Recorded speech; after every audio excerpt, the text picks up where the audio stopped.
Bonjour à toutes et à tous et bienvenue dans ce nouveau numéro de Polycritique, le webinaire mensuel de la FSP. Un webinaire que ce mois-ci nous consacrons à ce que nous avons appelé la décomposition et la recomposition des partis en France. En sous-titrant ce numéro Une scène politique en mutation des partis eux-mêmes, peut-être en mutation.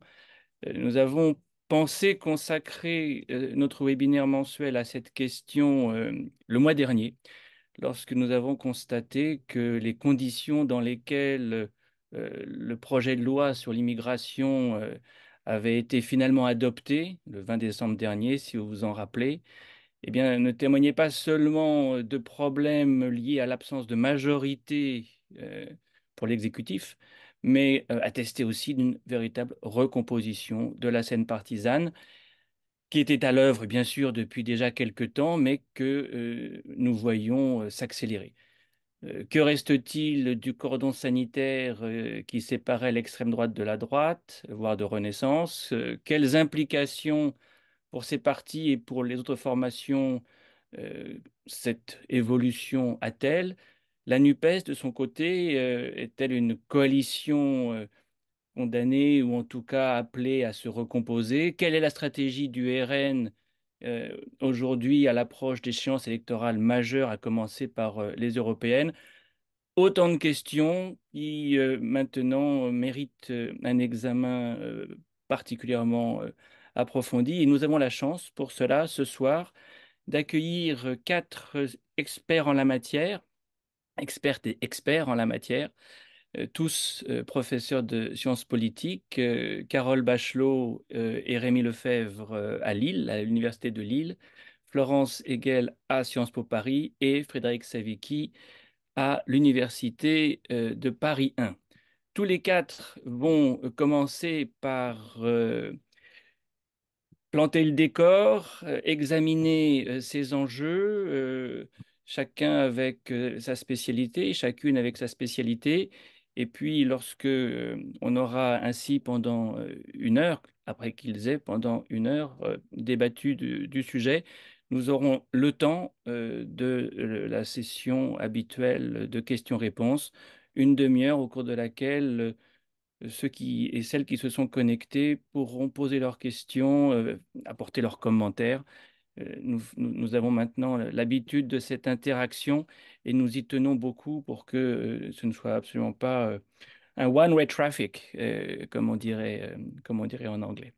Alors, je me tourne pour commencer vers Frédéric Savicki pour planter le décor et analyser ces processus de recomposition de la scène partisane qui remontent tout de même à 2017 pour ce qui est d'un tournant majeur et examiner la dynamique à l'œuvre ou les dynamiques à l'œuvre depuis 2017 permet de mieux comprendre la situation dans laquelle nous nous trouvons aujourd'hui.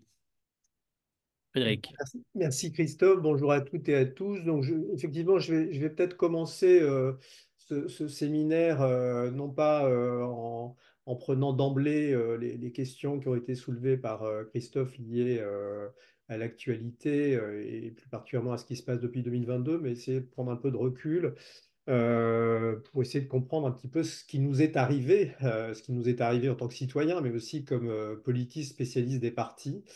Alors, pour ce faire, je pense que, il est d'abord important, finalement, de se demander ce que la littérature académique sur les partis et les systèmes de partis nous permet peut-être nous offrir comme outil pour essayer un petit peu de prendre du recul et puis de mettre en perspective ce qui nous arrive. Alors, il est important de rappeler que la manière dont la science politique aborde l'étude des phénomènes politiques n'est pas seulement tributaire de ses logiques propres, de ses traditions de recherche, de ses boîtes à outils conceptuelles et méthodologiques, des modes académiques. Mais comme c'est une science du temps présent, elle doit sans cesse composer avec les changements qui affectent l'univers social et politique. Et quitte à surprendre, je dirais que la décomposition et recomposition des partis qu'a connue la France depuis 2017 doit conduire à remettre au goût du jour, enfin doit nous inciter comme politistes à nous replonger dans la littérature et la réflexion sur les systèmes de partis, dans les littératures sur les contraintes institutionnelles et pas simplement nous amener à nous concentrer sur l'émergence ou la disparition ou le déclin de tel ou tel parti particulier, comme on a eu tendance à le faire un peu depuis ces 30 dernières années, parce que je considère effectivement que ce qui s'est passé depuis 2017 n'est pas simplement lié à l'émergence d'un parti nouveau qui aurait gagné l'élection présidentielle, mais a eu des effets effectivement sur chaque composante hein, du système de parti. Et donc, pour commencer ce webinaire, essayer de dégager quelques pistes de réflexion que suggère justement la littérature sur les systèmes de parti qui peuvent contribuer peut-être à nous faire mieux comprendre la mutation dont parlait Christophe, hein, et qui est le titre du séminaire, du webinaire d'aujourd'hui, la mutation de notre scène politique. Alors, je rappellerai brièvement que la notion classique de système des partis a été introduite en sciences politiques par Maurice Duverger en 1951, ça ne date pas d'hier, essentiellement pour étudier les effets des modes de scrutin sur le nombre et sur la stratégie des partis avant d'être ensuite l'objet d'une théorisation plus générale par un politiste italien travaillant aux États-Unis, Giovanni Sartori, dans les années 70, et qu'elle repose sur l'idée que les partis ne sont pas seulement déterminés par leur histoire, par leur idéologie, par leur sociologie propre, ou encore par leurs électorats, mais que les partis sont aussi contraints par les relations d'interdépendance qui les lient les uns aux autres, relations qui sont elles-mêmes largement déterminées par les règles du jeu politique, objectivées en partie par le droit, mais aussi intériorisées par les acteurs. Là où Duverger et Sartori tendaient à considérer que sans changement justement de ces règles du jeu politique, changement de la Constitution, changement du mode de scrutin, il est rare que les systèmes de partis changent. L'actualité politique de ces deux dernières décennies, pas simplement en France, a montré que de nombreux changements pouvaient se produire à régime constant, si on peut dire. Mais l'émergence de nouveaux partis ne suffit pas à caractériser un changement de système. Et là, je me tournerai vers un article de Peter Mayer sur les changements de système de parti qui considère, à raison selon moi, que l'observation de la composition partisane des gouvernements montre que seuls les changements qui affectent la composition précisément des gouvernements sont significatifs du point de vue, comme on dit, comme matérialisation d'un changement de système de parti. Selon Peter Mayer, il y a un changement dans le système des partis quand il y a un changement dans la structure de la compétition pour le contrôle du pouvoir gouvernemental, changement qui peut se caractériser ou se produire dans un des trois cas suivants, hein. Soit quand il y a un changement du modèle d'alternance, c'est ce qui s'est passé par exemple en France en 1981, à la continuité de la droite et du centre au pouvoir en France, on a soudain effectivement une alternance qui était inédite. Deuxième cas de figure, il y a changement de système de parti quand il y a une nouvelle coalition qui gouverne ou qui se forme. Par exemple, la gauche plurielle entre 97 ou 2002 en France, ou récemment en Suède, la coalition entre la droite et l'extrême droite. Et puis enfin, il y a changement de système des partis quand un nouveau parti accède au gouvernement ou rentre dans la coalition gouvernementale, comme on en a vu pas mal de cas en Italie ou en Espagne ces dernières années. Alors, l'adoption d'une telle perspective, centrée non pas sur le nombre et le renouvellement des partis représentés au Parlement, mais sur la composition des gouvernements, permet à Peter Mayer de distinguer entre des systèmes de partis à structure de compétition fermée et des structures de compétition ouvertes. Dès lors, on peut sans hésiter considérer que depuis 81 au moins, voire même avant, et jusqu'en 2017, malgré l'émergence du Rassemblement national et des écologistes, malgré l'effondrement du Parti communiste français, malgré la fusion des partis de droite et du centre, à l'exception du MoDem, le système des partis français s'est distingué, se distinguait par un haut degré de stabilité et de fermeture, si on prend les trois critères de Peter Mayer. Le PS avec ses alliés variables et la droite RPA-UDF, UMP, LR ont alterné au pouvoir sans coup férir, indépendamment, j'allais dire, de l'état de la concurrence politique. La logique majoritaire de l'élection présidentielle et des élections législatives semblait en quelque sorte immuablement conduire à l'alternance de deux partis hégémoniques, indépendamment des recompositions électorales, indépendamment des changements affectant la société et l'évolution des enjeux qui structurent la compétition politique. Le Front National, en dépit de son score aux élections présidentielles, privé d'alliés, se voyait ainsi inexorablement tenu à l'écart du Parlement et plus généralement de l'accès aux exécutifs locaux et régionaux. Les écologistes et les communistes, les centristes, contraints bon gré mal gré de s'allier aux socialistes ou à la droite républicaine, qu'est-ce que soient les divergences. C'est peu dire du coup, si on repart de cette perspective, que les élections législatives et présidentielles de 2017 marquent une ouverture sans précédent, si on peut dire, du système des partis depuis 58. Et en plus, à la différence de 58, dans un contexte où les règles du jeu politique ne sont pas modifiées.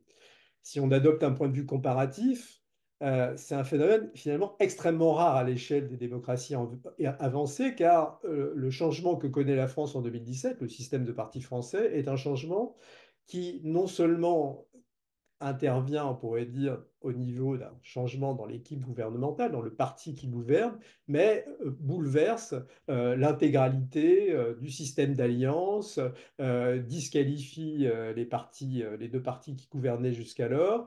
Et donc, on a effectivement un changement vraiment extrêmement puissant qui est, on pourrait dire, extrêmement rare.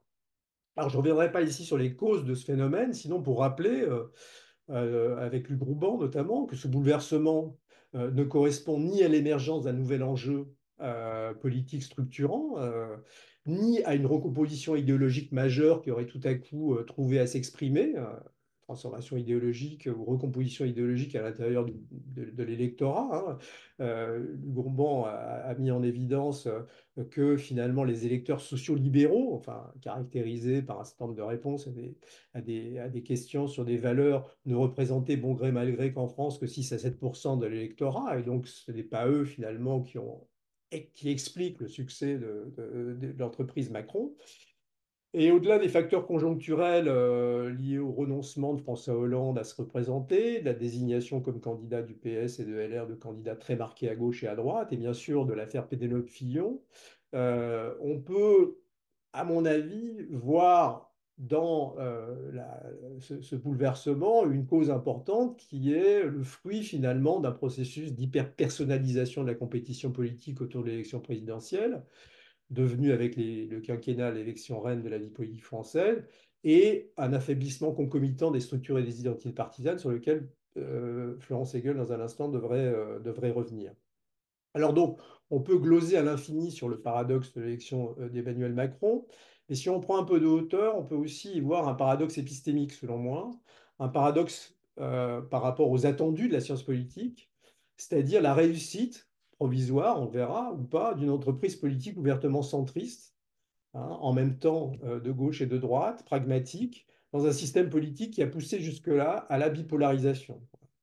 Alors, on pourra aisément rétorquer que cela n'a duré qu'un court laps de temps et que le président s'est vite droitisé, sauf qu'en pratique, ce président et sa majorité n'ont pas réussi ni à provoquer un ralliement ou une scission du PS, donc du centre-gauche, ni à provoquer un ralliement ou une scission de LR et de l'UDI, au-delà de quelques débauchages individuels, et que ce qui se passe depuis 2022 avec la majorité relative n'a pas conduit non plus à une alliance de gouvernement avec la droite. Et donc, finalement, j'en tire comme conclusion le fait que le système de partis a certes été chamboulé, la représentation de chaque parti au Parlement aujourd'hui en France a été totalement modifiée, mais les alliances, pour l'instant, n'ont nullement été recomposées. À gauche, l'union de la gauche de circonstances est fragile, sous la forme de la NUPES a fini par prévaloir de nouveau en 2022, et à droite, les Républicains refusent de choisir entre une alliance avec le Rassemblement national et avec Renaissance. Donc on a une situation éminemment, on pourrait dire quelque part paradoxale, c'est-à-dire un chamboulement du système de parti, mais sans effet pour l'instant sur les stratégies en fait partisanes qui restent très largement finalement euh, calées, si on pourrait dire, sur une logique bipolaire. Alors, la question, à mon avis, un des enjeux principaux auxquels on va essayer peut-être de répondre dans ce séminaire, c'est comment expliquer cette inertie, hein. Alors, parmi les hypothèses possibles de cette inertie, j'évoquerai rapidement trois, et puis je livre à la discussion, et puis j'arrêterai là. Le premier, c'est que les partis anciennement hégémoniques, Parti socialiste et LR, quoique très affaiblis, conservent suffisamment de ressources politiques locales et institutionnelles pour survivre en attendant des jours meilleurs. et que leurs dirigeants semblent marqués par une espèce d'hystérésis de leur habitus majoritaire qui les conduit à refuser tout rôle de supplétif. Deuxième hypothèse, la concurrence forte d'un parti plus radical à gauche et à droite, la France insoumise et le RN, conduit les socialistes et les républicains finalement à ne pas choisir. Troisième hypothèse, évidemment, ça nous amène à une réflexion de fond sur laquelle peut-être Rémi reviendra, c'est l'incapacité des nouveaux partis qui ont émergé, La République en marche devenue Renaissance et LFI, partis initialement très personnels, finalement à s'ancrer durablement dans les territoires, dans les institutions, et qui en font jusqu'à présent des hégémons, on pourrait dire, extrêmement fragiles, qui se privent du coup de moyens de pression pour contraindre les vieux partis à s'allier entre eux.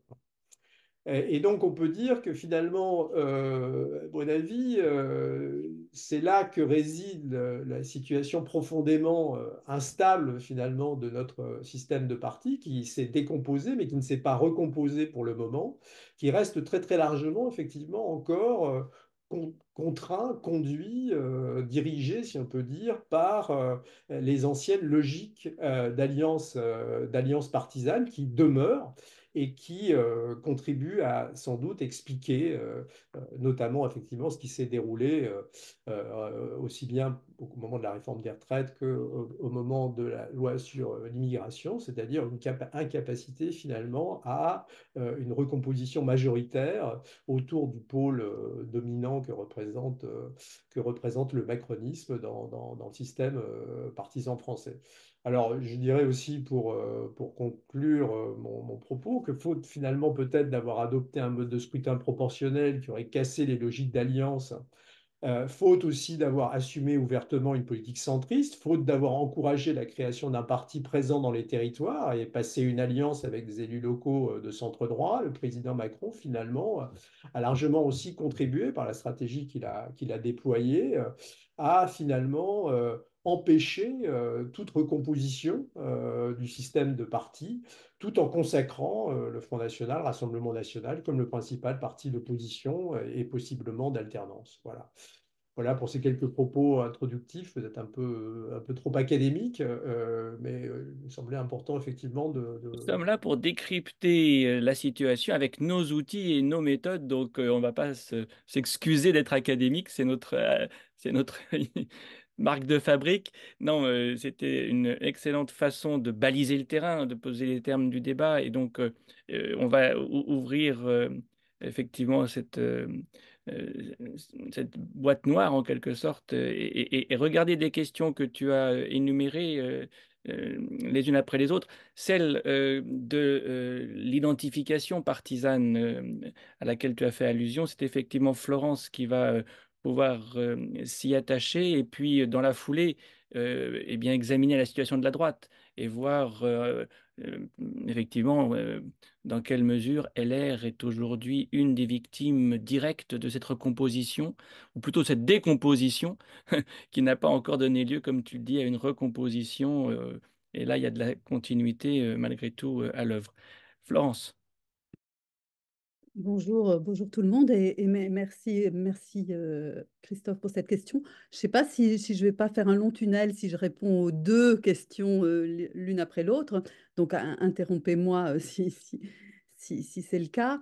Bon, je partage en fait le diagnostic dressé par Frédéric sur d'une part le fait qu'on est bien dans un mouvement de décomposition, de transformation mais qu'on est encore au milieu du gué, ou en tout cas, c'est loin d'être achevé. Je pense aussi, pour compléter un peu ce qu'il a dit, qu'il est aussi important d'aller un peu au-delà des stratégies partisanes et des alliances pour comprendre aussi pourquoi on est au milieu du gué en s'intéressant en fait à la manière dont les électeurs perçoivent ce système partisan ou se repèrent, agissent au sein de ce système partisan. Et je pense que c'est aussi un élément qui nous permet de montrer pourquoi les choses sont encore très mouvantes et très mobiles. Euh, je, je, je, Je partirai un petit peu d'un débat qui a été soulevé au moment en fait de l'élection présidentielle de 2022, où notre collègue Pierre Martin, qui travaille depuis longtemps sur les réalignements électoraux, envisageait en fait l'émergence d'un nouveau ordre électoral. Et donc, on pourrait dire d'un nouveau aussi système partisan, ou en tout cas se préfigurer un nouveau système partisan, qui était cette fois donc un ordre électoral qui n'était pas biparti, hein, qui était tripartite, avec trois pôles, selon lui. D'un côté, un pôle qu'il qualifiait de démocrate éco-socialiste, de l'autre, d'un pôle qu'il qualifiait de conservateur identitaire, et un troisième pôle qu'il qualifiait de libéral et mondialisateur. Donc, du point de vue, en tout cas, électoral, c'était ces grands pôles idéologiques qui se dessinaient. Et donc, la question était de savoir si cet ordre électoral pouvait se traduire, se transformer en un ordre partisan, en un système partisan. Et je pense que pour bon, qui se stabiliserait, hein, justement, qui ne serait pas simplement en train de se décomposer, mais qui serait en train de se recomposer. Et il me semble que ce n'est pas encore le cas. Et Frédéric a avancé l'idée que ce n'est pas encore le cas parce qu'il y a une sorte de viscosité des partis politiques, qui sont des institutions qui sont justement pas très labiles, qui mettent du temps en fait à s'adapter à des nouvelles situations, qui restent très, et je reviendrai, enferrés dans leurs habitudes en fait d'un certain point de vue. Mais je pense que ça peut aussi s'expliquer par le fait que les électeurs aussi sont distants vis-à-vis des partis et sont, d'un certain point de vue, relativement moins attachés, quoi, ils sont détachés des partis politiques. Et je pense que donc cette instabilité du système tient aussi à cette distance des électeurs vis-à-vis des partis politiques. Alors, on le sait bien, hein, je ne vais pas refaire toute l'histoire. Bon,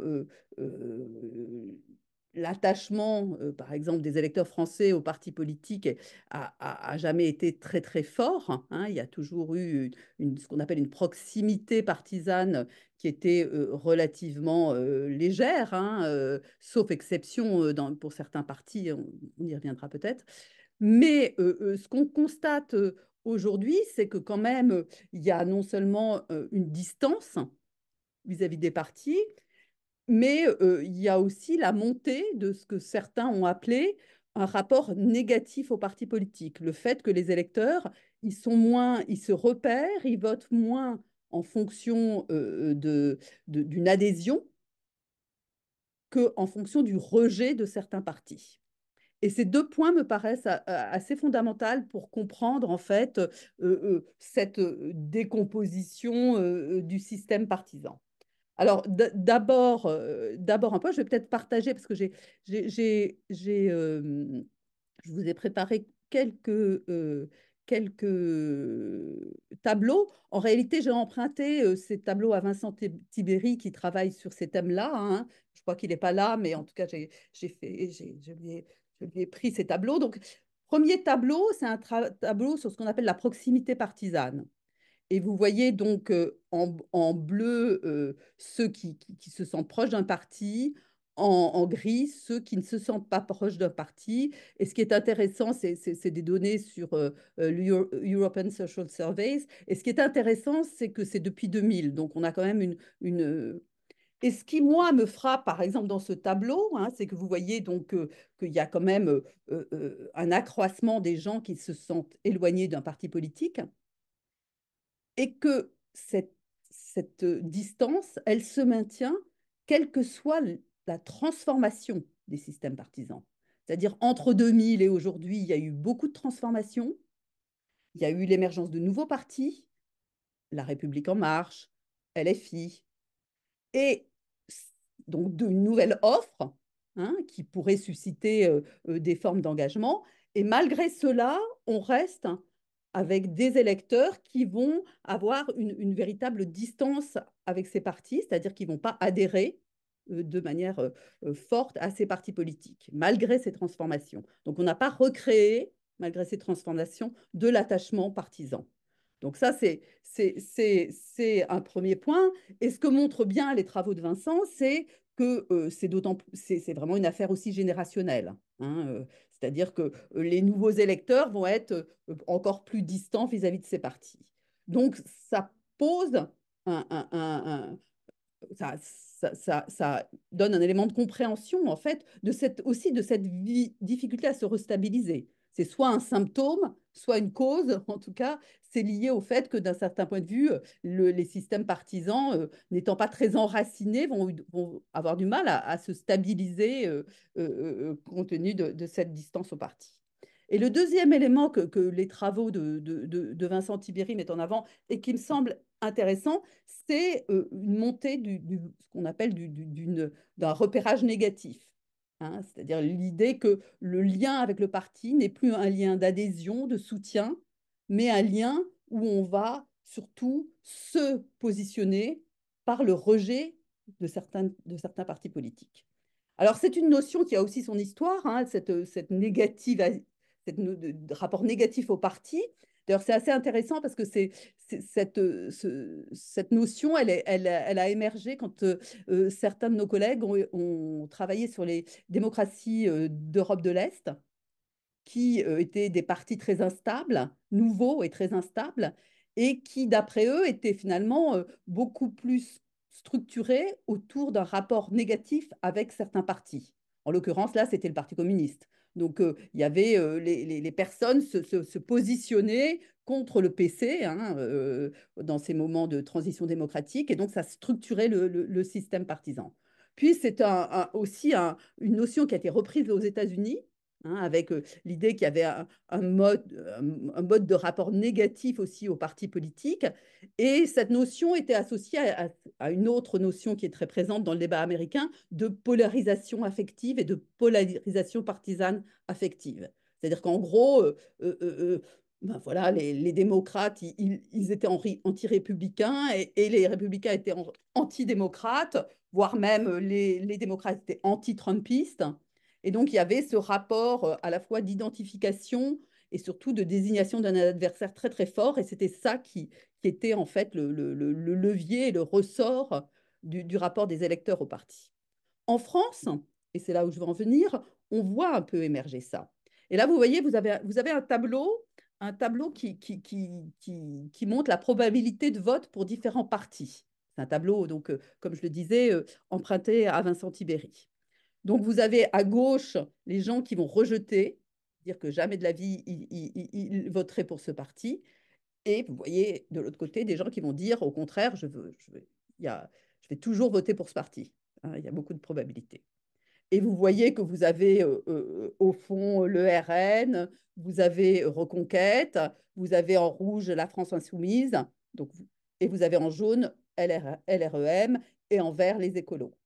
Et ce que montrent en fait ces éléments, c'est que bien sûr, il y a un gros rejet de l'extrême droite, hein, des partis d'extrême droite, mais que le rejet, il concerne aussi des partis de gauche, LFI, voire maintenant le, le parti de Macron, hein, et même les écolos. Donc on peut faire en fait une hypothèse qui, moi, me semble intéressante quand même, de dire finalement, c'est ce ressort négatif qui marque en fait le rapport qu'ont les électeurs aux partis politiques, en particulier chez les jeunes générations, et que cette dimension négative, elle ne concerne plus les partis les plus extrêmes dans la dimension gauche-droite, mais elle va également concerner d'autres partis comme la Renaissance ou par exemple les écolos. En tout cas, on peut voir monter ça. Et je pense que c'est un élément qui est intéressant, qui est lié en fait à des formes de polarisation. Hein, mais par exemple, le fait que l'enjeu des écologistes devienne de plus en plus conflictuel va peut-être hein, entraîner en fait un rejet plus fort chez certaines personnes des écolos qui au début étaient considérés comme consensuels ou en tout cas beaucoup moins clivants.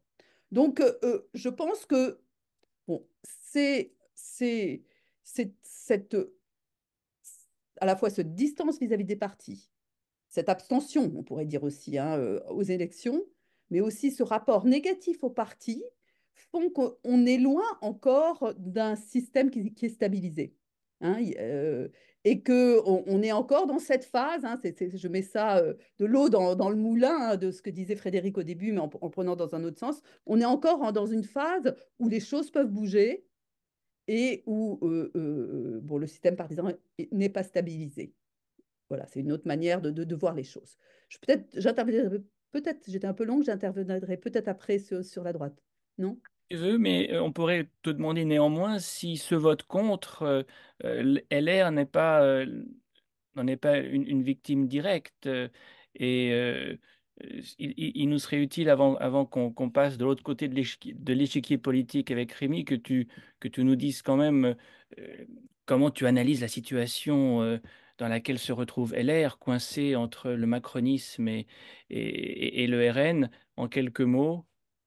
Alors, la première chose, c'est que je pense que le cas de LR était vraiment un bon cas d'exemple, un bon cas d'illustration de ce que Frédéric a dit en disant, bon, les partis, ils continuent d'un point de vue stratégique, cognitif, à vivre dans un ancien monde. Et je pense que c'est vraiment le cas de LR qui, de toute façon, euh, vit avec l'idée qu'on est encore dans un clivage gauche-droite et toute son énergie, c'est de revivifier, remettre au cœur du système ce clivage gauche-droite. Alors, j'ai vu que Émilien Warvial était parmi les auditeurs hein, de ce webinaire. Bon, Émilien, il travaille exactement sur dans sa thèse sur cet élément et il montre très bien que, en fait, le cadre cognitif de LR, c'est le clivage gauche-droite. Et, et c'est et donc, il n'y a pas du tout de souplesse, d'adaptation, de réactivité. Il y a une sorte, au contraire, de viscosité très forte de cette institution partisane. La deuxième chose qui me semble importante pour LR, c'est que, bon, je ne dis pas qu'ils avaient beaucoup de scénarios possibles, mais en tout cas, ils sont tombés dans le piège de la récupération idéologique. Et ça, moi, ça fait des années que je le dis, non pas d'un point de vue politique, mais d'un point de vue de scientifique, c'est que tous les travaux qui ont travaillé sur les relations des partis de droite en Europe vis-à-vis de la droite radicale populiste s'accordent sur un élément, la récupération idéologique est une mauvaise stratégie. Hein, donc, il y a différents types de travaux. On pourra les citer peut-être sur le site, mais en tout cas, et ils arrivent quand même à cette conclusion de manière assez claire, puisque en récupérant les thèmes de l'extrême droite, ce qui a été quand même le cas de LR sur les questions d'immigration, d'identité nationale, d'ordre moral aussi d'un certain point de vue, en récupérant ces thèmes, on légitime, on banalise ces thèmes. Et en ne faisant pas alliance avec l'extrême droite, on garde le potentiel d'attraction de l'extrême droite, puisque ça reste un parti qui est nouveau et un parti qui ne s'est pas confronté, disons, à l'usure et aux difficultés du pouvoir. Donc, cette stratégie, elle est une stratégie qui a conduit à ce qu'on voit, c'est-à-dire une diffusion, une banalisation des thèmes de l'extrême droite et en même temps le maintien hein, de son attractivité.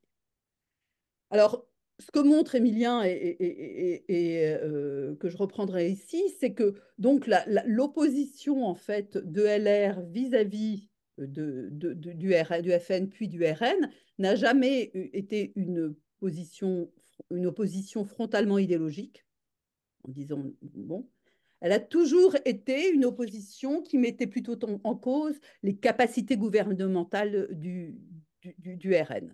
Donc, ils ont jamais affronté, disons, directement leurs différences idéologiques, mais ils ont toujours dit, nous sommes un parti de gouvernement, c'est un parti contestataire, et donc nous sommes plus pragmatiques et nous pourrons, disons, engager des réformes, alors qu'eux, ils ne vont pas pouvoir au gouvernement être des personnes de crédibles. D'où d'ailleurs tout le travail du Rassemblement national qui était de montrer justement de ne pas d'essayer de désamorcer en fait cette opposition en disant mais si nous sommes crédibles au point de vue gouvernemental. Hmm. Et c'est parce que aussi c'était comme ça qu'on les attaquait. Merci beaucoup, Florence. Nous reviendrons, bien sûr, sur cette résistible ascension du RN pour paraphraser Brecht. Mais nous traversons d'abord l'échiquier politique pour regarder à gauche comment la recomposition, décomposition, recomposition a pu s'opérer. Je me tourne pour cela vers Rémi qui va maintenant braquer le projecteur sur la NUPES, non sans dire avant que Rémi, Carole, Alexandre Désé, qui fait aussi partie, je crois, de ceux qui nous suivent ce soir, ainsi que Raphaël Chalier, à la FSP, suivent cette réflexion depuis maintenant une bonne année à travers un groupe, Partipol, Parti politique en mutation justement, et je vais mettre dans le chat le lien qui vous y conduit sur le site de la FSP. Donc c'est aussi pour bénéficier des résultats, des conclusions auxquelles arrive ce groupe que sont avec nous Rémi et Carole, et n'hésitez pas, ceux qui sont en ligne, si j'ose dire, a aussi apporté votre pierre à ce débat. Mais Rémi, comment analyser la NUPES? S'agit-il simplement d'une stratégie électorale ou peut-on y trouver davantage? Si tu peux nous éclairer, ce serait avec grand bénéfice. Merci, vous m'entendez bien? Parfait. Alors, donc, la gauche connaît aussi un processus de décomposition, recomposition, qui n'est sans doute pas encore stabilisé. Et donc, à gauche, pour reprendre la métaphore de Florence, on est sans doute aussi au milieu du gué. Et d'ailleurs, il n'est pas sûr, il n'est pas exclu qu'on revienne en arrière, hein. Alors, pour le dire globalement, on est passé d'une configuration interpartisane à gauche qui était marquée par une domination du PS à une configuration où la France insoumise est désormais dominante, mais où ce leadership reste fragile puisqu'il est assez strictement lié à l'élection présidentielle et à ses conséquences législatives sur lesquelles on va revenir, et au poids d'un leader, Jean-Luc Mélenchon, qui peut s'effacer ou pas dans les années qui viennent. Alors, je dis fragile car effectivement, comme l'a déjà dit Frédéric, la France insoumise reste un parti très faible localement, hein, une poignée de maires et très peu d'élus locaux, et globalement peu performante aux élections intermédiaires locales, mais aussi aux élections européennes, hein. On se souvient la dernière fois qu'elles avaient été, le LFI avait fait à peu près 6%. Et donc, on le voit actuellement hein, dans les projections pour les sondages pour les prochaines élections européennes. La France insoumise ne fait pas beaucoup plus que la dernière fois et on a un score du PS qui est plutôt par contre autour du double du dernier score. Voilà. Alors même que donc dans la configuration antérieure où dominait le PS était hégémonique à la fois sur la scène présidentielle, parlementaire et territoriale. Donc effectivement, comme l'a dit Frédéric, on est face à un hégémone fragile à gauche et je rejoins la prudence qui a été formulée jusque maintenant quant au changement en profondeur du système partisan à gauche. Il faut être effectivement, il faut raison garder et ne pas aller pas trop vite en besogne. On est donc dans une forte fragmentation à gauche, avec un leadership LFI incertain, même si consolidé en 2022. En 2017, Mélenchon avait gagné déjà la bataille du leadership présidentiel, mais ne l'avait pas capitalisé aux élections législatives, hein. Il avait 2 fois moins de députés en 2017 que le PS. Et la donne, évidemment, a changé avec l'accord de la NUPES, qui, rappelons-le, est pris à l'initiative de Jean-Luc Mélenchon.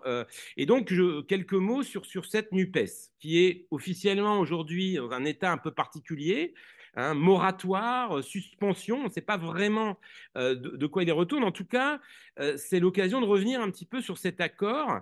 Alors, est-ce que cet accord est effectivement un accord électoral post-présidentiel de circonstance? Rappelons-le, qui a été négocié in extremis et en quelques jours, en une quinzaine de jours, une dizaine de jours, entre le deuxième tour de l'élection présidentielle et le premier tour de l'élection législative. Alors, les objectifs de cet accord étaient de part et d'autre, rappelons-le, propulser une candidature à Matignon de Mélenchon, hein, Mélenchon à Matignon, c'était un peu le slogan, je dirais plutôt de mobilisation électorale plus que vraiment d'une hypothèse crédible, mais surtout doper la représentation parlementaire de la France insoumise. Et de ce point de vue-là, c'est une réussite éclatante puisque le groupe parlementaire est multiplié par 5. Mais aussi, et c'était pour ça que c'est un jeu à l'époque plutôt gagnant-gagnant, maintenir les groupes parlementaires des associés rivaux de la France insoumise, le Parti socialiste, Europe Écologie Les Verts, qui n'avaient pas du tout de groupe parlementaire précédemment, le Parti communiste, et surtout, très important, le financement public afférent de ces organisations. Hein. Bon, rappelons que, évidemment, ne plus avoir de parlementaires pour ces partis, c'était non seulement, c'était dans une large mesure ne plus avoir de financement public. Hein, et dans le cadre de partis professionnalisés, cartélisés, j'y reviendrai sur cette question du cartel, c'était vraiment une dimension essentielle. Donc, j'avais fait un entretien il y a quelques mois avec Pierre Jouvet, numéro 2 du parti et négociateur pour le Parti socialiste dans les délégations de la NUPES, qui m'avait dit très clairement, hein, on a fait tourner nos modèles pour les élections législatives, on avait 3 députés, c'était impossible de ne pas faire l'alliance. Voilà. Et donc concrètement, le parti disparaissait dans plein de territoires. L'enjeu de financement a été essentiel. Hein. Je vous rappelle que le financement des partis politiques en France, il est à la fois fonction du nombre de députés, mais il est fonction aussi du nombre d'électeurs au premier tour, d'où la volonté inflexible des LFI d'avoir le maximum de candidats au premier tour, hein, ce qui a permis de multiplier par 2 sa dotation publique. Aujourd'hui, FI touche 10 millions d'euros alors qu'elle en touchait 5 millions précédemment. Au passage, petite parenthèse, on a là quand même une espèce d'ironie sur la cartélisation des partis, c'est que LFI et La République En Marche ont contribué en 2017 à faire éclater le duopole LRPS, donc à décartéliser le système partisan. Mais le paradoxe, c'est que ces 2 partis, LFI et Renaissance, sont de très loin les plus cartélisés aujourd'hui du système politique, au sens où c'est eux qui dépendent le plus fortement de l'argent public. Et ils en dépendent d'autant plus que leurs adhésions ne sont pas payantes, bon, ce qui est le cas quand même pour Renaissance depuis septembre 2023, hein, puisque désormais, les militants de Renaissance payent une adhésion. D'ailleurs, au passage, très intéressant, l'intégralité de ces adhésions va au département, aux instances fédérales de Renaissance. Bon, c'est quand même une tentative de départementalisation de ce type de parti. Alors, l'accord signé en mai 2022, donc la NUPES, il est à la fois soudain et d'une ampleur historique inédite. Hein, après des années de division et de dissonance, les parties prenantes optent pour une répartition des candidatures aux législatives dès le premier tour, sur la base du rapport de force de l'élection présidentielle, évidemment, qui était très favorable au mouvement insoumis. Rappelons que les alliances de gauche précédentes, qui n'étaient pas fondamentalement différentes, sauf peut-être que c'était le parti plutôt le plus modéré qui en était au cœur, étaient surtout des accords de désistement de second tour. Hein. Là, c'est un accord de premier tour. Alors, c'est une alliance pragmatique, je l'ai dit, et si on se réfère un peu aux spécialistes des coalitions électorales, et je pense aux travaux de William Gomson, ce qu'il appelle les préférences non utilitaires des acteurs, idéologie, croyances, affinités personnelles, ont finalement été peu déterminants dans le choix de l'alliance. Alors, cette alliance de la NUPES, d'un côté, elle est à la fois très forte, enfin, très significative quand même, mais en même temps, elle a un effet important. C'est qu'elle fige le système partisan à gauche et, d'un certain point de vue, conforte les partis existants, alors qu'on peut imaginer que l'absence de rassemblement et ses effets électoraux, une lourde défaite collective, aurait sans doute conduit à des recompositions partisanes, hein, qui n'ont finalement pas eu lieu. Et donc, le système a été comme figé, en fait, même si, évidemment, LFI a gagné en leadership dans cette configuration. Et donc, du coup, je pense que les conséquences de la NUPES, compte tenu de cette configuration partisane finalement assez peu modifiée, c'est que chaque organisation a cherché à réaffirmer très très vite son identité et ses intérêts, principalement électoraux, d'autant évidemment que les socialistes, les écologistes et les communistes se sont sentis floués par l'accord et on cherche à défaire le rapport de force que cet accord scelle. On a vu très bien que les congrès du PS en janvier 2023 ou celui du PS en septembre 2022 ont achoppé sur le rapport à la France insoumise. Il faut bien voir que pour le PS, que je connais encore bien, dans plein de fédérations, il n'y a pas eu un seul candidat PS aux élections présidentielles. Et donc, cet accord de la NUPES a laissé une trace dans les univers militants très forte. En gros, on nous a spoliés, on n'existe plus sur les territoires, etc. Dans le Finistère, par exemple, où je suis allé faire quelques entretiens, il y avait 2 candidats PS seulement sur 8 candidats aux élections législatives dans une terre qui était quand même très, très forte. Et donc, très rapidement, la NUPES, elle a buté sur la préparation des élections européennes, les écologistes étant les premiers à affirmer leur refus d'une liste commune et de la dilution de leurs marqueurs dans un ensemble plus large, entraînant une espèce en cascade, une logique de différenciation qui va conduire à une offre partisane particulièrement éclatée au mois de juin prochain. Les insoumis, par ailleurs, ont jugé leur ligne politique qu'on peut qualifier de conflictuelle, tribunicienne, qui a été très anti-atlantiste depuis quelques mois, non négociable, compte tenu du leadership de Jean-Luc Mélenchon construit à l'élection présidentielle. Il faut bien voir aussi que la stratégie électorale des cadres de la France insoumise, elle est fondée sur cette idée qu'en fait, en gros, l'électorat de gauche traditionnel est captif, il est acquis, il n'a pas d'option, alors il n'a pas de plan B, ce qu'on peut évidemment discuter, et qu'au fond, il faut aller chercher un électeur, alors peut-être fantasmé, abstentionniste, de milieu populaire, et qu'il faut tenir bon sur une ligne du parler dru et cru et de ne pas finalement trop ménager les électeurs de gauche modérés. Voilà. Et donc, du coup, la NUPES a été très rapidement une coalition faiblement intégrée, un dispositif politique peu sophistiqué, qui a tenu essentiellement à une coordination parlementaire. Elle ne s'est en rien approfondie ou consolidée. Donc, je l'ai dit, les partis n'ont pas renoncé à leur communication propre. Il n'y a eu aucun fonctionnement unitaire à la base dans les territoires. C'est-à-dire qu'il y avait des structures de circonscription qui avaient été envisagées, mais elles n'ont pas du tout été créées, donc qui auraient pu consolider par le bas l'alliance. Et on sait très très bien qu'une alliance électorale à gauche, elle se consolide par les élections locales, par un fonctionnement à la base. Le Parlement de la NUPES n'a pas été relancé, et donc l'intergroupe parlementaire qui se réunissait le mardi matin était un des rares espaces politiques qui donnait corps à l'alliance. Aucun travail programmatique n'a été engagé au-delà des négociations de mai 2022 pour mettre à plat un certain nombre de divergences. Et l'acte 2 de la NUPES donc, n'a jamais eu lieu. Qu'à un cas, l'alliance s'est maintenue pendant plusieurs mois parce que l'opinion publique de gauche est plutôt unitaire et parce qu'aucun parti ne voulait se voir imputer le retour à la division. Et c'est finalement le conflit israélo-palestinien qui a eu raison en octobre dernier de la NUPES. Ce qui confirme ce que Nicolas Buet et Fabien Desage avaient analysé dans un papier de politique, c'est intéressant, sur les coalitions électorales, c'est-à-dire que les motifs pour lesquels une alliance perdure ne sont pas nécessairement ceux pour lesquels elle a été créée.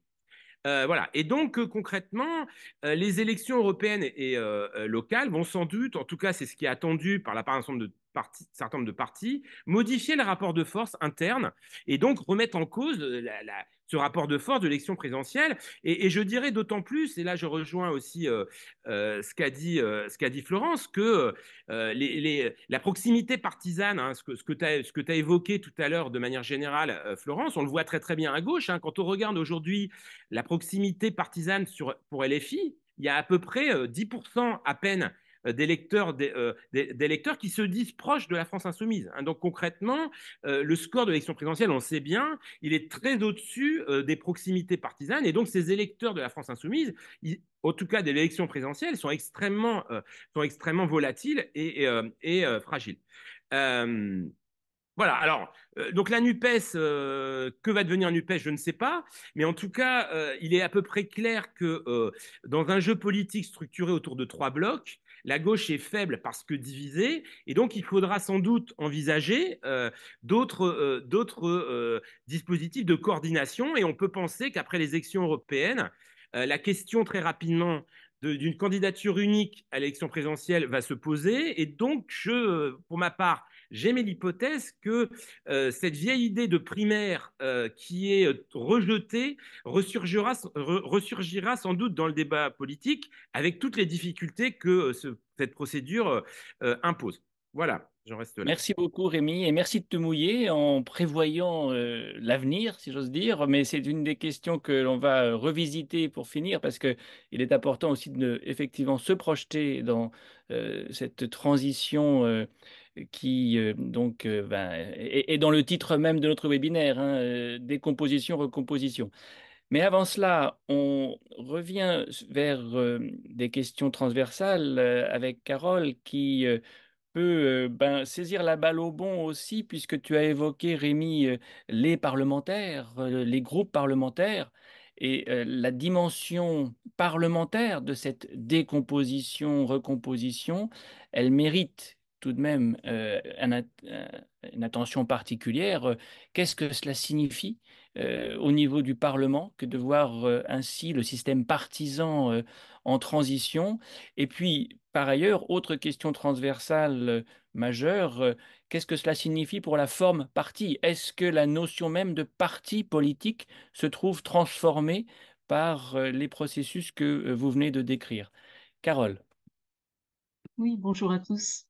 Euh, alors, moi, je vais peut-être en fait commencer, comme déjà énormément de choses ont été déjà très bien dites, je vais peut-être plutôt commencer en fait par ta deuxième question et voir après comment ça se répercute un petit peu sur la structuration des groupes et puis la stabilité un petit peu du système parlementaire. Mais bon, ce qui est frappant, c'est qu'en effet, je partage tout à fait tout ce qui a été dit sur l'idée qu'on vit une phase de recomposition extrêmement importante, dont, en effet, comme le disait à la fois Frédéric et Florence, on voit pas très bien tout à fait enfin, l'aboutissement.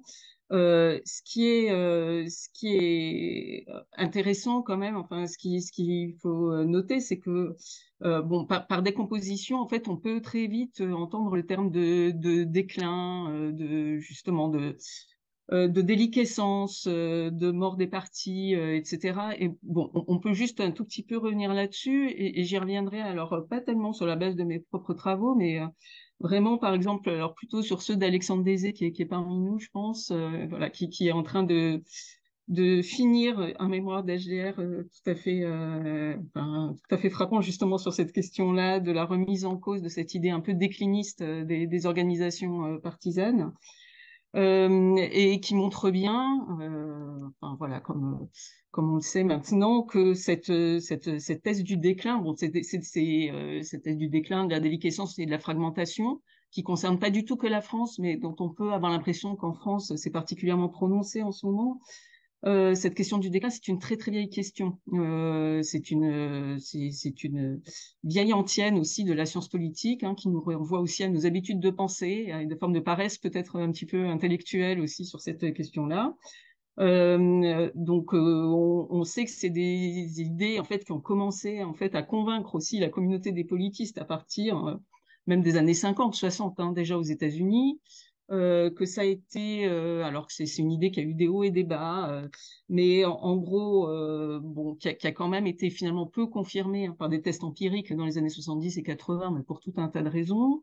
Il y a ensuite eu un tournant plus organisationnel de cette approche des partis, et notamment avec la thèse du parti cartel dont beaucoup de mes prédécesseurs ont déjà parlé. Et qui est un tournant qui insiste plus sur en fait le rapport des partis aux différents gouvernements, aux institutions politiques et parlementaires, etc. Et ce tournant organisationnel qui s'est un peu détourné de l'approche plus sociale des partis, de l'approche plus sociétale, en fait, a beaucoup relativisé elle-même cette thèse du déclin en appuyant plutôt sur l'idée d'une transformation des organisations plus que d'un déclin, et en montrant bien qu'en fait, il y avait dans plein de cas, en effet, des pertes d'adhérents, des pertes d'électeurs, un affaiblissement de cette fonction de repérage sans doute pour les électeurs, etc., mais aussi parallèlement un renforcement de la professionnalisation de ces organisations, un renforcement de leur bureaucratisation, donc un renforcement aussi de certaines ressources, et puis une intégration vraiment aux ressources étatiques, aux ressources institutionnelles. Bon. Cette idée-là, bon, elle s'est un peu poursuivie. Bon, elle a toujours été extrêmement débattue. Cette idée de déclin et de renforcement de la bureaucratie, de déclin militant, de déclin électoral, mais de renforcement de la bureaucratisation et de la professionnalisation. Bon, en fait, je dirais que depuis une dizaine d'années maintenant, une quinzaine d'années, dans la littérature française, c'est un débat qui s'est retraduit un petit peu d'une autre manière sur une question qui porte plus sur l'utilité, peut-être, hein, des partis politiques, c'est-à-dire à quoi. Du coup, dans ce contexte-là, à quoi peuvent-ils bien servir? Et donc là, en général, on retient, comme le montre Alexandre hein, dans ses travaux, on retient en général trois types d'indicateurs pour essayer d'évaluer cette utilité sociale et politique. Donc un indicateur électoral, un indicateur plutôt organisationnel, donc il prend en compte les adhérents, l'efficacité de l'organisation, de la verticalité, d'horizontalité, etc. Et puis un indicateur qui porterait plus en général sur l'utilité sociale, politique, idéologique, etc. de ces partis. Bon, alors, une fois qu'on prend ces trois indicateurs, c'est clair que, comme l'ont dit mes collègues avant moi, bah, sur ces trois indicateurs, le déclin des grands partis de gouvernement qui structuraient le paysage politique français, donc LR en particulier, le PS, il est évident. Hein, on peut prendre tout un tas d'exemples, mais bon, je ne reviens pas sur le tournant en fait qu'a constitué 2017 à cet égard, la perte, donc la chute libre hein, des scores présidentiels, mais aussi l'affaiblissement des groupes parlementaires de ces deux partis, le fait que dans les deux cas, comme ça a déjà été dit, ben, les deux grands partis sont devenus des sortes de forces supplétives en fait. Hein, en assumant plus ou moins ce rôle-là, en fait, de nouvelles organisations qui les dépassent, etc. Bon, sur la question des adhérents, voilà, LR a perdu les trois quarts de ses adhérents, hein, à peu près entre 2015 et 2019. Bon, le PS, le dernier congrès, je pense que Rémi me confirmera, mais c'était à peu près 20 000 votants. Bon, donc sans doute du coup, alors c'est toujours très très difficile de pouvoir comptabiliser les adhérents d'un parti, mais disons peut-être ça doit pouvoir monter à 30 000 adhérents dans les mois un peu plus fastes, etc. Et en admettant que tout le monde n'a pas voté lors du dernier congrès du PS, mais enfin ça va vraiment plus très haut. Tout ça a des effets financiers évidents.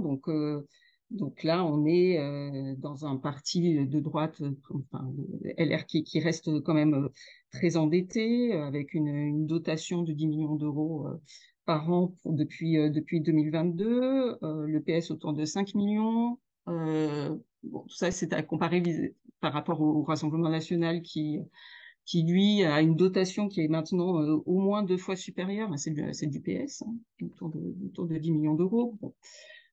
Donc, c'est évident qu'il y a eu une sorte d'effondrement de ces partis traditionnels, de ce bipartisme, etc. La question qu'on se pose du coup depuis 2017, mais aussi depuis 2022, c'est la question de savoir s'ils ont vraiment été remplacés par ces nouveaux partis dont on parle beaucoup. Et s'ils ont été remplacés par ces nouveaux partis, mais qu'est-ce que ces nouveaux partis ont de véritablement nouveau, en fait. Donc, sur cette question-là, bon, on pourra revenir aussi par la suite hein, sur le fait que les anciens grands partis n'ont pas totalement disparu, et que faut pas perdre de vue tout à fait ni les élections intermédiaires, ni par exemple ce qui se passe au Sénat. Au Sénat qui a joué un rôle extrêmement important là sur la loi sur l'immigration, il y a environ 2 tiers des sièges qui sont encore détenus par le PS et par les Républicains. Donc il ne faut pas simplement se concentrer sur l'Assemblée nationale, mais aussi voir un petit peu ce qui se passe au Sénat. Mais il y a quand même de fait une transformation du paysage partisan. Et en ce qui concerne ces nouvelles organisations, alors, il ne faut pas être dupe non plus, et ça, les politistes l'ont bien montré en général, de ce vocabulaire de la nouveauté. Donc là-dessus, j'irai assez vite aussi, mais ce sont certes de nouvelles organisations, mais qui surjouent le caractère innovant précisément de leur organisation, avec tout un tas d'effets rhétoriques, un champ lexical qui est toujours celui de l'action, du mouvement, etc., le refus du vocable partisan. Bon. Mais il surjoue aussi, en termes de communication, l'innovation organisationnelle, le fait de revendiquer le fait d'avoir peu de régulation statutaire, des statuts inexistants dans le cas de LFI, des structures qui se veulent toujours très souples, très centralisées. Je ne sais pas si Manuel Cervera Marzal est là parmi les auditeurs, mais il a bien montré également dans ses travaux qu'en fait, ce qui est mis en œuvre, c'est une sorte, en réalité, de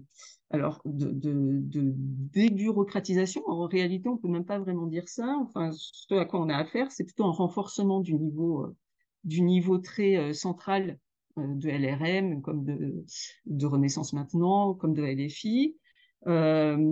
Et parallèlement à ça, une sorte d'autonomie assez large laissée aux groupes locaux. Bon. Ce qui est sacrifié dans ces nouveaux partis, c'est plutôt des structures intermédiaires, à la fois les courants, mais les contre-pouvoirs locaux, etc. Bon, tout ça n'est pas fondamentalement nouveau. Il y avait d'autres partis qui fonctionnaient un petit peu déjà sur ce modèle-là, des partis beaucoup plus anciens, à certains égards le parti poujadiste, etc., d'autres types de partis populistes dans d'autres pays, etc. Donc, ça n'a rien de tout à fait nouveau. Ce qui est nécessairement un peu plus nouveau, c'est l'usage intensif du numérique qui est fait dans ces partis, soit pour se mobiliser, soit pour essayer de structurer l'organisation, soit pour faire campagne. Mais finalement, bon, donc encore une fois, on peut quand même relativiser un petit peu ces innovations, et puis le relativiser aussi, parce que je crois que c'est Frédéric qui le disait dans un de ses travaux, ces structures, elles peuvent être d'autant plus souples qu'elles n'ont pas tout à fait fini de s'institutionnaliser. Donc c'est lié aussi à une question de cycle de vie de ces organisations qui ne sont pas encore tout à fait institutionnalisées. Donc elles sont d'ailleurs en voie de normalisation pour la plupart. Renaissance aujourd'hui se revendique comme étant un parti, refusait absolument LREM. Donc là, le vocable partisan, il est à nouveau adopté. Ce sont des partis qui commencent à se doter, vraiment dans la douleur, mais de statuts quand même. Donc, notamment là aussi pour le parti présidentiel. Donc, on a voilà, vraiment des groupes locaux qui essayent de se structurer, mais qui ont malgré tout extrêmement peu de moyens, qui sont souvent chargés de s'autofinancer, mais qui peuvent finir, dans certains cas, quand même par se structurer un petit peu. Des élus locaux qui émergent tant bien que mal, même si, voilà, à la fois pour LFI et pour LREM, c'est pas encore tout à fait évident. Donc, plutôt, en tout cas, ce qui est clair, c'est que plutôt que de parler de parti mouvement, il faut vraiment parler de parti personnel, encore très indexés à leurs dirigeants, et avec une question qui se pose bon, sur la structuration interne de ces groupes, sur le fait de savoir s'ils vont arriver à se cristalliser ou pas. Et ça, c'est vrai que c'est une question qui se pose aussi au niveau du Parlement, mais peut-être que j'ai déjà été un peu longue, donc on peut peut-être en parler après ou comme. Dans la conversation, si tu préfères, oui. Merci beaucoup, Carole, parce qu'effectivement, tu nous aides à relativiser la nouveauté, les innovations du point de vue organisationnel notamment. Et on pourra effectivement revenir dans la conversation sur l'impact que cela a sur le travail parlementaire. Parce que ce que l'on peut faire maintenant, et nous avons une petite demi-heure pour cela, c'est d'abord ouvrir la discussion et inviter tous ceux qui le veulent à poser leurs questions dans la boîte réservée à cet effet.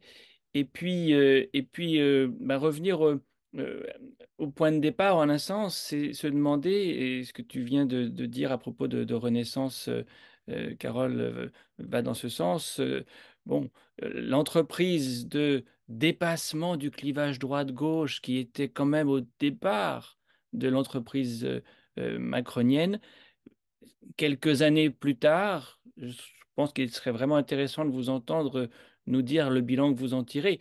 Est-ce que le clivage droite-gauche ne reste pas quand même le clivage structurant et surtout, est-ce qu'on ne va pas le voir se réaffirmer davantage encore? Ça revient à faire le bilan du macronisme qui avait vocation à être au centre.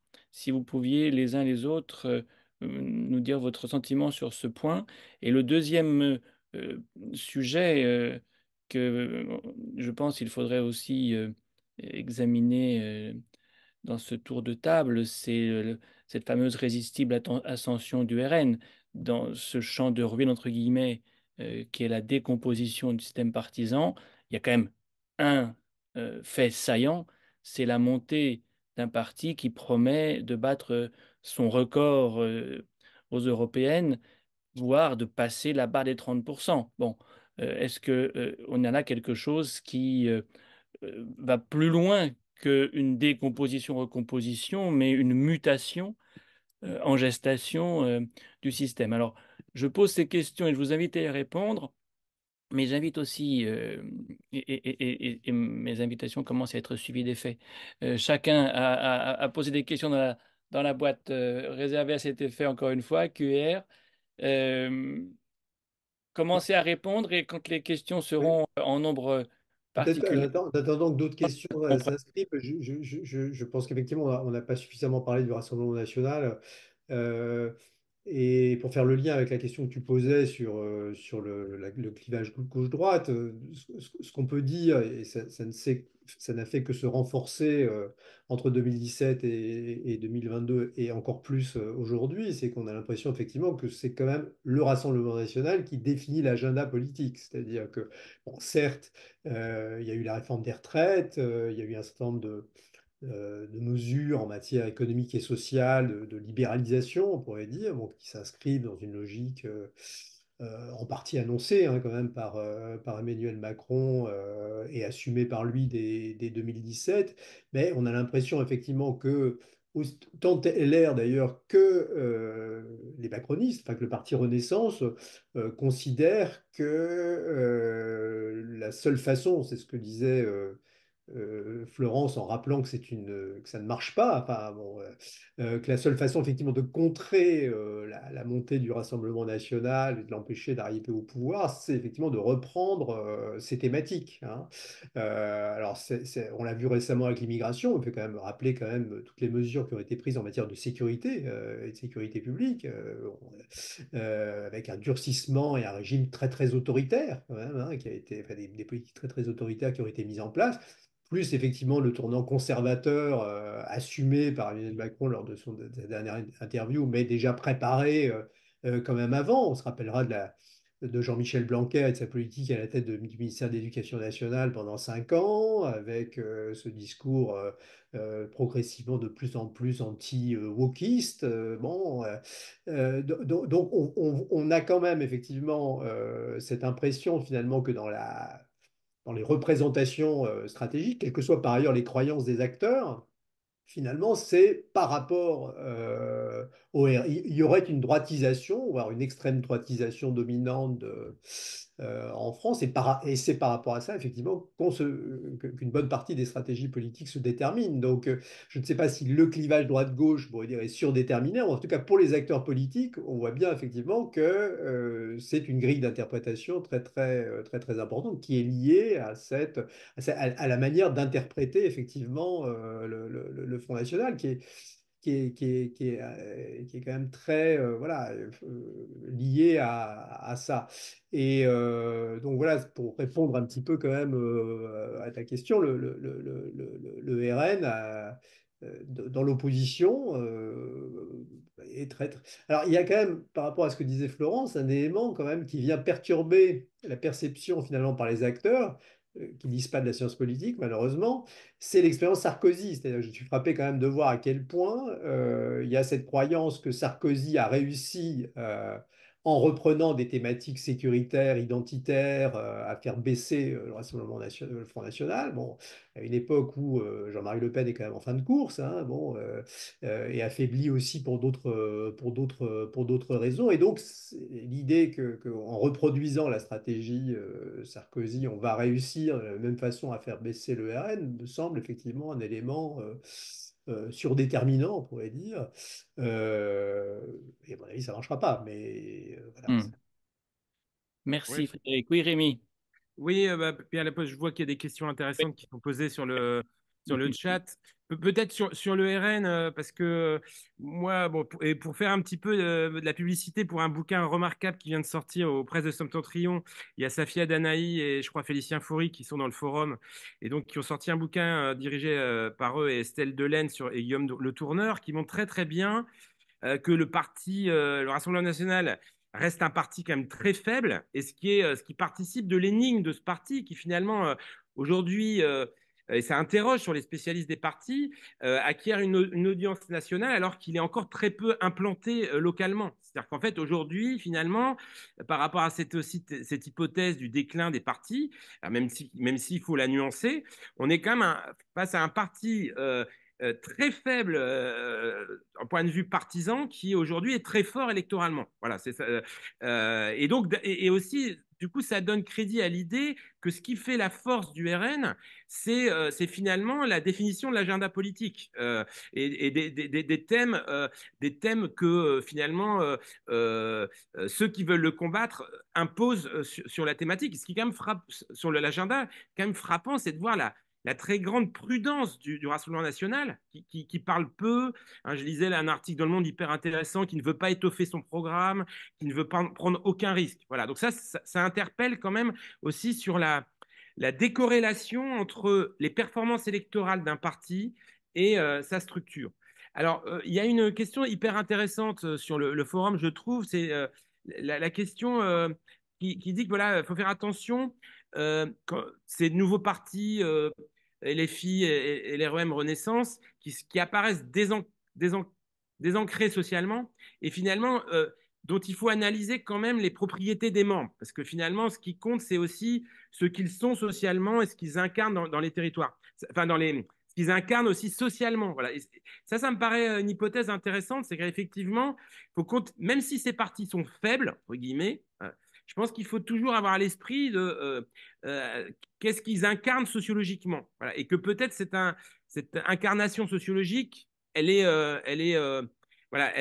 significative politiquement. Voilà. Enfin, voilà. Mais je ne vais pas trop allonger mon intervention. Non, non, mais c'est très précieux et tu as commencé à l'épuiser dans la liste des questions qui nous arrivent.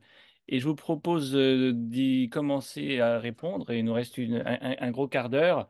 Et Gabriel Pereira, on a une pour toi, Florence, de questions à propos de l'adhésion négative. Alors, c'est un oxymore. L'adhésion négative, on peut appeler ça le rejet, hein.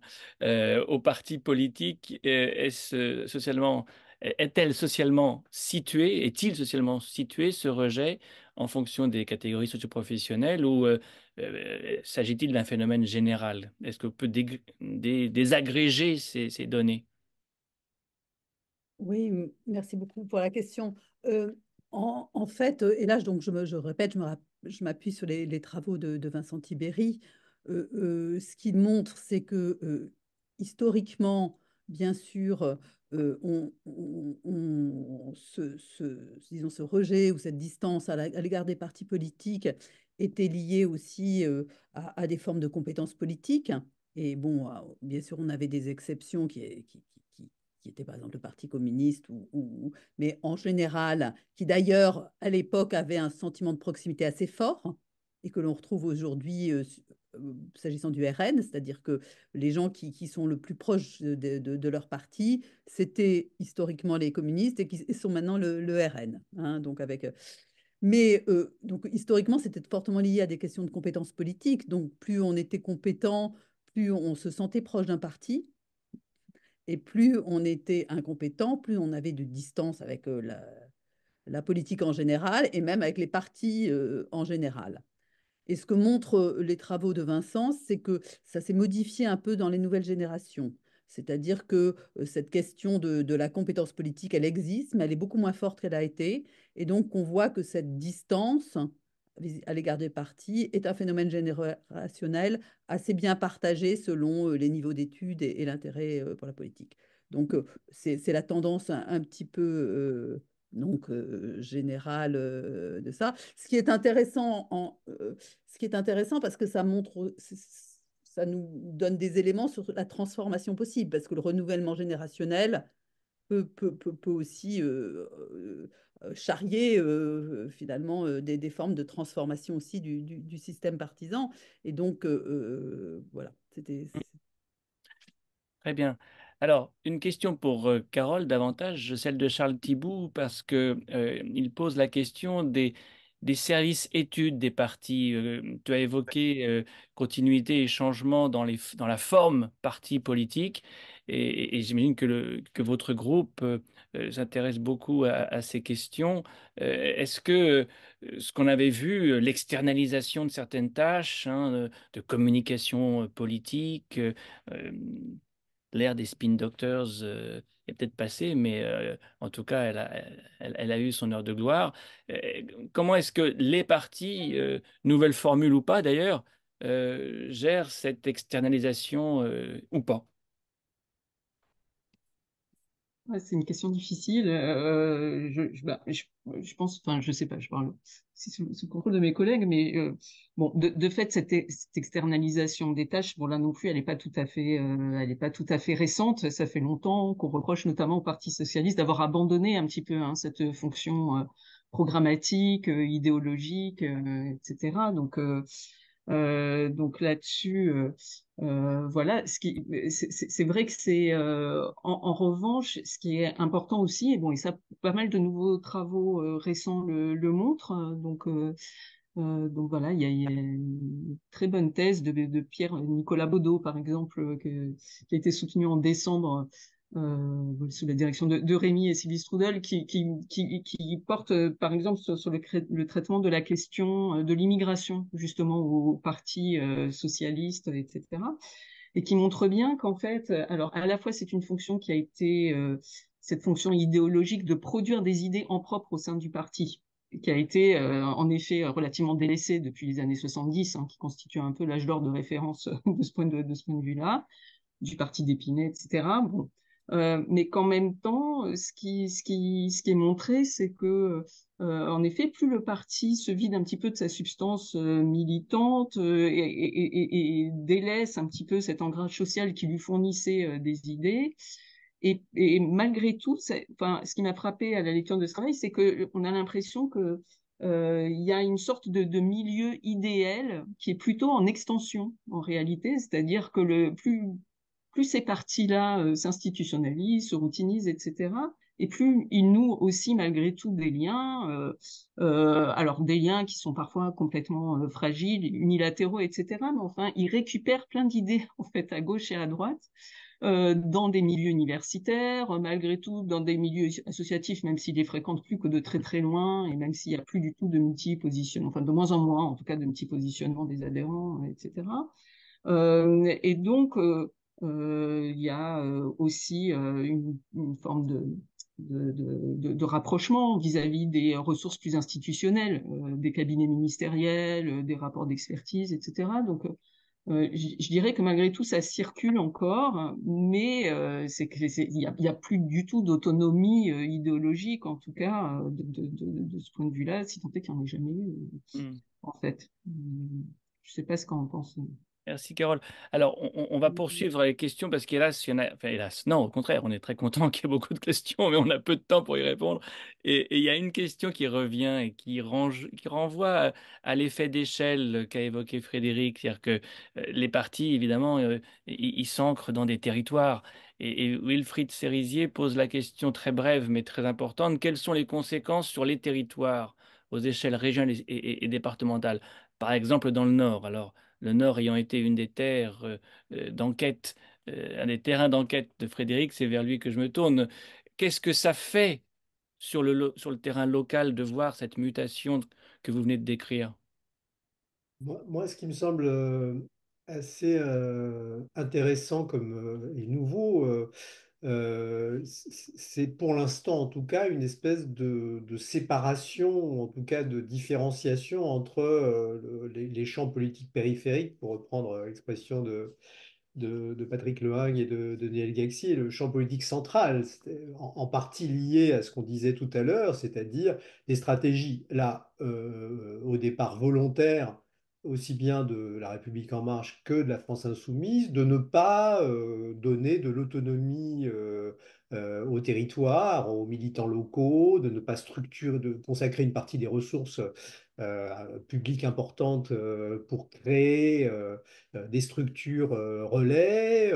Alors, il y a eu essentiellement une stratégie privilégiée pour les municipales de 2020 qui était une forme de débauchage. C'est-à-dire on a essayé de faire ce qu'on a fait au niveau gouvernemental en ramenant quelques élus. Ça a marché pour Christophe Béchu à Angers, par exemple, et quelques autres, mais globalement, il y a eu cette idée, et là, je partage ce qu'a dit Carole, hein, ce sont des partis personnels, très tournés sur l'élection présidentielle. Bon, alors En Marche, ils ont gagné, alors forcément, je dirais que la nécessité de créer un réseau local ne sautait pas immédiatement aux yeux. Ils n'ont pas mesuré que c'était important pour les sénatoriales, ils n'ont pas mesuré que c'était important aussi pour renouveler et accroître les chances de permanence de leurs députés. Mais bon, pour LFI, c'est plus difficilement compréhensible, mais ils avaient beaucoup moins de moyens qu'En Marche en 2017.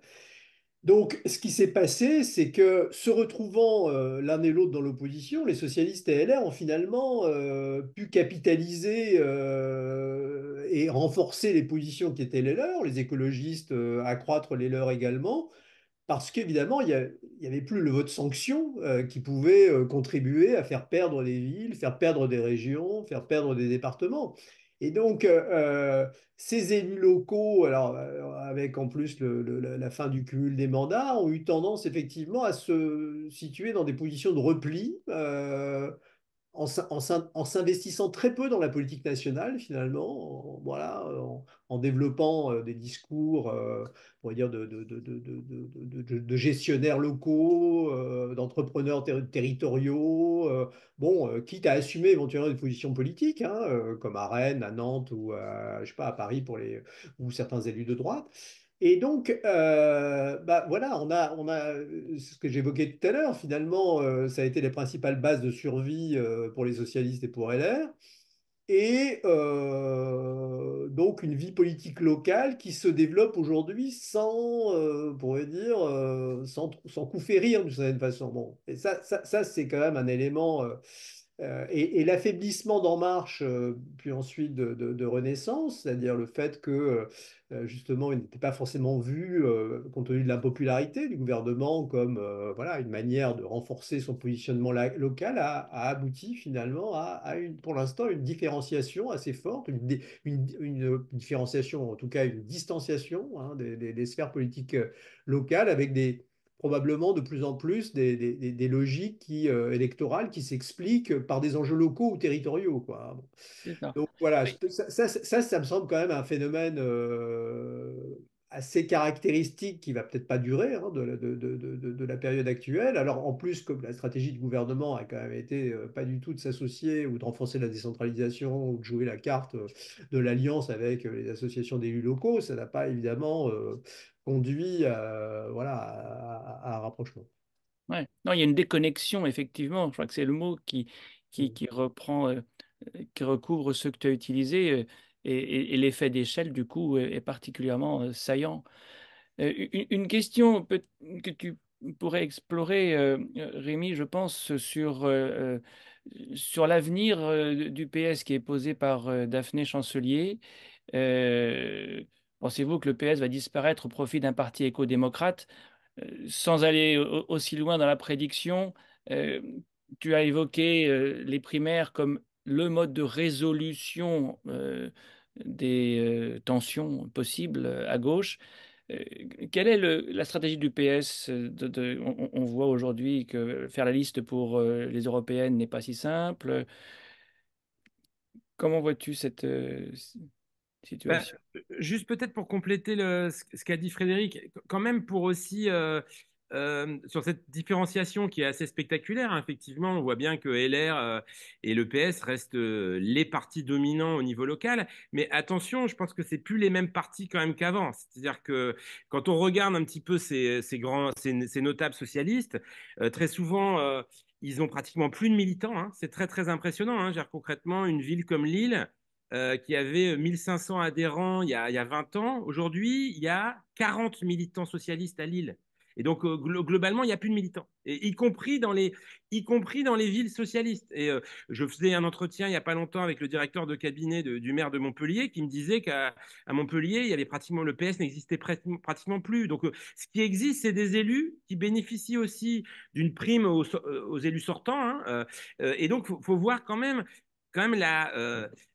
même si effectivement il faut nuancer la thèse du déclin, je pense que quand même ce qui est très spectaculaire aujourd'hui, c'est l'état de décomposition des appareils partisans. Aujourd'hui, il y a moins de 200 000 adhérents actifs des partis politiques. Je crois qu'on n'a jamais eu un si faible niveau de mobilisation. Et donc, voilà, c'est très spectaculaire. Donc, cet affaiblissement. Et donc, du coup, le Parti socialiste, concrètement, il a effectivement encore quelques grands bastions, hein, mais quand on regarde aussi Marseille, vers Marseille aujourd'hui, le rapport entre le PS marseillais ne se situe plus vraiment à l'échelle du parti, hein. C'est-à-dire il y a un Benoît Payan qui n'est même plus membre du Parti socialiste, hein, les réseaux du PS n'existent plus. Donc, faut, faut faire attention facialement, effectivement, les partis, parce qu'il y a une logique encore aujourd'hui d'étiquette et d'affiliation. Mais qu'est-ce que cachent derrière, en fait, ces élus, quoi, hein. Et donc, du coup, le PS, alors le PS, je ne sais pas, hein, je sais pas ce qui va devenir, mais bon, le PS, voilà, là, espère engranger un bon score électoral. Espère, je pense qu'il n'a pas renoncé à peser, mais voilà, sa capacité aujourd'hui est-ce qu'aujourd'hui il y a encore un électorat? Je pense que c'est pareil, ce que disait Florence sur la réalité du PS. Effectivement, aujourd'hui, je pense qu'il y a aussi une désaffiliation massive des électeurs socialistes. Donc, il y a cette espèce de fantasme en fait d'un électorat socialiste qui pourrait fantôme, qui pourrait ressurgir. Voilà, je sais pas. Je pense que profondément, il y a quand même une logique d'affaiblissement des partis, hein, même s'ils sont toujours là et ils structurent toujours le jeu politique, ça c'est très clair. Mais concrètement, on voit que le PS a sa capacité à rebondir, d'autant que ce qui frappe aussi au PS, c'est l'absence de leadership. C'est-à-dire que globalement, aujourd'hui, euh, combien il y a de personnalités nationales au PS? Combien de dirigeants, hein? On a connu une situation encore récemment, je pense aux primaires de 2011 au PS, où il y avait une dizaine de candidats. Là, aujourd'hui, il n'y a plus vraiment de leader, hein. Et même le leader, Olivier Faure, est un leader dont le leadership et la notoriété est très faible, quoi. Oui, Florence, le mot de la fin. Il faut que tu ouvres ton micro pour qu'on l'entende. Désolée, l'erreur basique. Juste peut-être pour rebondir et peut-être que de ce point de vue répondre à certaines questions qui sont sur le chat. Je pense que sur la question de la formation idéologique qui a été soulevée, bah, la réponse elle a été donnée là par Rémi, c'est-à-dire que quand il n'y a pas beaucoup d'adhérents, il n'y a pas non plus beaucoup d'adhérents à former idéologiquement. Donc ce qui peut exister dans les partis, c'est plutôt des formations pour trouver des candidats. Ouais. Et pour donc beaucoup de la formation, c'est la prise de parole, les fiches qu'il faut avoir, comment il faut se présenter dans le training des médias, etc. Parce que on va former des possibles candidats, mais plus des adhérents d'un point de vue idéologique. Et pour répondre à la question de Laurent Olivier, la question un peu sur la question de l'ancrage social, c'est vrai que le cadrage de ce séminaire, c'est un cadrage sur le système partisan. Et donc, de manière automatique, un peu, hein, je pense que, comme l'a très bien dit en introduction Frédéric, le système partisan, c'est les relations entre les partis. Donc, c'est les relations et les relations et dans des institutions, des alliances, etc. Donc, c'est vrai que ça met plutôt de côté l'aspect ancrage. Oh.